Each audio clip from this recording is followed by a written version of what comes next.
गजपति जिलार सभापति भाव मते राज्य नेतृमंडली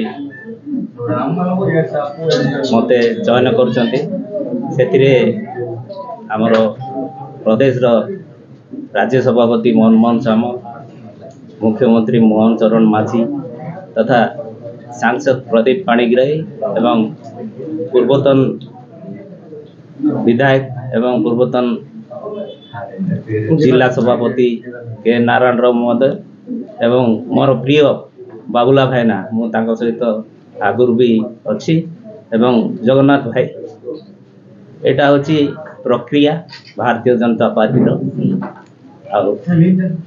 इलेक्शन प्रोसेस हुए अलगा पार्टी ए प्रकार प्रोसेस न थाए से मु कौन भी एप्लाई करी नथिली किंतु हठात फोन आसिला सांगे सांगे मु भुवनेश्वर पहुँचली मते खाली किछि प्रश्न पचारे तापरे आपण को जीवाई तापर मु चली आसला काली राति 11 बेलू प्रदेश रु फोन आसला आपण को चयन करा तत्सहित एवं केंद्र रे एवं राज्य रे डबल इंजिन सरकार चली किंतु दुर्भाग्यर विषय आमर गजपति जिलार 2टा जाक विधानसभा क्षेत्र में आम कम मार्जिन रे हारिचे।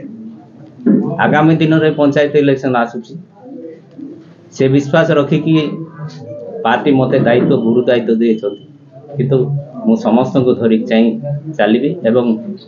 आगु को पंचायत इलेक्शन रे जिला परिषद ठारू आरंभ करी ब्लॉक चेयरमैन सरपंच समिति सभ्य सब भारतीय जनता पार्टी हेबो बोली मु मोर आत्मविश्वास रखुछी। वीडियो को लाइक करंतु, आम चैनल को सब्सक्राइब करंतु, आमरे नुआ नुआ वीडियो सर्वप्रथमे देखिबा पाई बेल आइकन को निश्चित दबाନ୍ତୁ।